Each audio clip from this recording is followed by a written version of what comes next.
ನಮಸ್ಕಾರ ಪ್ರೀತಿಯ ಬಂಧುಗಳೇ, ಶ್ರೀ ಶೃಂಗನಾಥೇಶ್ವರ ಚಾನಲ್ಗೆ ಸ್ವಾಗತ.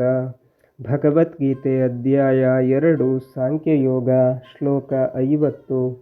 ಬುದ್ಧಿಯುಕ್ತೋ ಜಹಾತೀಹ ಉಭೇ ಸುಕೃತ ದುಷ್ಕೃತೆ ತಸ್ಮಾದ್ ಯೋಗಾಯ ಯುಜ್ಯಸ್ವ ಯೋಗಃ ಕರ್ಮಸು ಕೌಶಲಂ. ಭಗವಂತನನ್ನರಿತವನು ಬೇಡವಾದ ಪುಣ್ಯ ಪಾಪಗಳೆರಡನ್ನು ಇಲ್ಲೇ ತೊರೆಯುತ್ತಾನೆ. ಆದ್ದರಿಂದ ಅರಿವಿನ ಯೋಗಕ್ಕೆ ತೊಡಗು. ಯೋಗವೆಂದರೆ ಇದೆ, ತಿಳಿದು ಮಾಡುವ ಜಾಣತನ. ತಿಳುವಳಿಕೆಯಿಂದ ಕರ್ಮ ಮಾಡಿದರೆ ತನ್ನ ಎಲ್ಲ ಪಾಪಗಳನ್ನು ಹಾಗೂ ಬೇಡವಾದ ಪುಣ್ಯವನ್ನು ತೊರೆದು ಭಗವಂತನನ್ನು ಸೇರುತ್ತಾನೆ.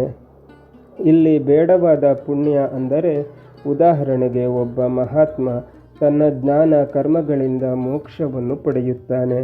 ಹೀಗೆ ಈ ಮಾರ್ಗದಲ್ಲಿರುವಾಗ ಆತ ಇತರ ಪುಣ್ಯವನ್ನೂ ಗಳಿಸುತ್ತಾನೆ. ಒಂದು ವೇಳೆ ಆತ ಚಕ್ರವರ್ತಿಯಾಗಿ ಮೆರೆಯುವ ಪುಣ್ಯವನ್ನು ಪಡೆದಿದ್ದರೆ ಅದು ಆತನಿಗೆ ಬೇಡವಾದ ಪುಣ್ಯ. ಏಕೆಂದರೆ ಮೋಕ್ಷದ ಮುಂದೆ ಈ ಪುಣ್ಯದ ಅವಶ್ಯಕತೆ ಆತನಿಗಿಲ್ಲ. ಆತ ಈ ಪುಣ್ಯವನ್ನು ಇಲ್ಲೇ ತೊರೆಯುತ್ತಾನೆ. ಇದನ್ನು ಇಲ್ಲಿ ಬೇಡವಾದ ಪುಣ್ಯ ಎಂದಿರುವುದು.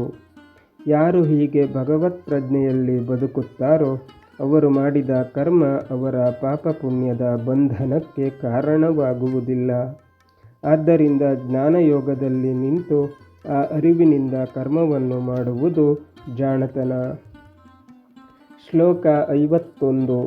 ಕರ್ಮಜಂ ಬುದ್ಧಿಯುಕ್ತ ಹಿ ಫಲಂ ತ್ಯಕ್ತ್ವಾ ಮನೀಷಿಣ ಜನ್ಮಬಂಧ ವಿನಿರ್ಮುಕ್ತ ಪದಂ ಗಚ್ಚಂತ್ಯನಾಮಯಂ. ಬಲ್ಲವರು ಭಗವಂತನ ಅರಿವು ಪಡೆದು ಕರ್ಮಫಲದ ಹೊಣೆಯನ್ನು ಅವನಿಗೊಪ್ಪಿಸಿ ಹುಟ್ಟು ಸಾವಿನ ಕಟ್ಟು ಕಳಚಿಕೊಂಡು ಕ್ಲೇಶರಹಿತವಾದ ಪದವನ್ನು ಪಡೆಯುತ್ತಾರೆ. ನಿಜವಾದ ಮನುಷ್ಯಗಳು ತಮ್ಮ ಮನಸ್ಸನ್ನು ತಾವೇ ನಿಯಂತ್ರಿಸಿಕೊಳ್ಳಬಲ್ಲ ಜಿತೇಂದ್ರಿಯರು. ಆತ್ಮಸಂಯಮ ಇರುವ ಜ್ಞಾನದ ಮಾರ್ಗದಲ್ಲಿ ಸಾಗಿ ಆ ಅರಿವನ್ನು ಪಡೆದವರು. ಬುದ್ಧಿವಂತರಾದ ಜ್ಞಾನಿಗಳು ಕರ್ಮದಿಂದ ಬರತಕ್ಕಂತಹ ಫಲದ ಮೋಹವನ್ನು ಬಿಟ್ಟು ಅದನ್ನು ಭಗವಂತನಿಗೆ ಅರ್ಪಿಸುತ್ತಾರೆ.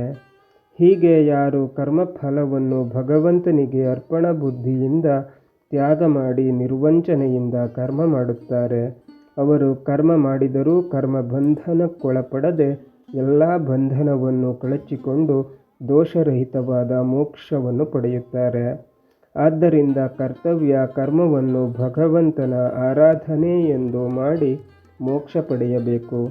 ಇದನ್ನು ಹೊರತುಪಡಿಸಿ ನಾನು ಜ್ಞಾನಿ, ನಾನೇನೂ ಮಾಡಲಾರೆ ಎನ್ನುವ ಧೋರಣೆ ಸರಿಯಲ್ಲ. ಶ್ಲೋಕ 52. ಯದಾ ತೇ ಮೋಹಕಲಿಲಂ ಬುದ್ಧಿರ್ವ್ಯತಿತರಿಷ್ಯತಿ ತದಾ ಗಂತಾನಿ ನಿರ್ವೇದಂ ಶ್ರೋತವ್ಯಸ್ಯ ಶ್ರುತಸ್ಯ ಚ. ಎಂದು ನಿನ್ನ ಬುದ್ಧಿ ಅಜ್ಞಾನದ ಕೊಳೆಯನ್ನು ಕಳೆದುಕೊಳ್ಳುವುದೋ ಅಂದು ಮುಂದೆ ಕೇಳುವ ಹಿಂದೆ ಕೇಳಿದ ಉಪದೇಶದ ಪೂರ್ತಿ ಫಲವನ್ನು ಪಡೆಯುವೆ. ಯಾವಾಗ ನಾವು ಓದಿದ್ದು ಕೇಳಿದ್ದು ಸಾರ್ಥಕವಾಗುವುದು? ನಮ್ಮ ಬುದ್ಧಿ ಎಷ್ಟು ಕೇಳಿದರೂ ಕೂಡ ಪುನಃ ಗೊಂದಲದಲ್ಲೇ ಇದ್ದರೆ ಎಷ್ಟು ಕೇಳಿಯೂ ಉಪಯೋಗವಿಲ್ಲ. ಓದುವುದರಿಂದ ಕೇಳುವುದರಿಂದ ನಮ್ಮ ಮನಸ್ಸಿನ ಕೊಳೆ ತೊಳೆದು ಹೋಗಿ ಮನಸ್ಸು ತಿಳಿಯಾಗಬೇಕು. ಇಂತಹ ಮನಸ್ಸಿಗೆ ಎಂದೂ ದುಗುಡ ಆತಂಕ ಇರುವುದಿಲ್ಲ. ಈ ಸ್ಥಿತಿಯಲ್ಲಿ ಕೋಪ ಬಾರದು. ಇಂತಹ ರಾಗ ದ್ವೇಷರಹಿತವಾದ ಎಂತಹ ಸಂದರ್ಭದಲ್ಲೂ ಸಮತೋಲನ ಕಳೆದುಕೊಳ್ಳದ ಮನಸ್ಸು ಬಂದಾಗ ಓದಿದ್ದು ಕೇಳಿದ್ದು ಸಾರ್ಥಕವಾಗುತ್ತದೆ. ಇಂತಹ ಸ್ಥಿತಿಯಲ್ಲಿ ಹಿಂದೆ ಕೇಳಿದ ಹಾಗೂ ಇನ್ನು ಕೇಳುವ ಉಪದೇಶ ಪೂರ್ತಿ ಫಲವನ್ನು ಕೊಡುತ್ತದೆ. ಬಂಧುಗಳೇ, ಭಗವದ್ಗೀತೆ ಅಧ್ಯಾಯ 2 ಸಾಂಖ್ಯಯೋಗ ಮುಂದುವರಿಯುತ್ತದೆ. ಅಲ್ಲಿಯ ತನಕ ನಮ್ಮ ಚಾನಲನ್ನು ನೋಡ್ತಾ ಇರಿ. ನಮ್ಮ ಎಲ್ಲ ವಿಡಿಯೋನು ಶೇರ್ ಮಾಡಿ, ಸಬ್ಸ್ಕ್ರೈಬ್ ಮಾಡಿ, ಲೈಕ್ಸ್ ಕಮೆಂಟ್ ಮಾಡಿ.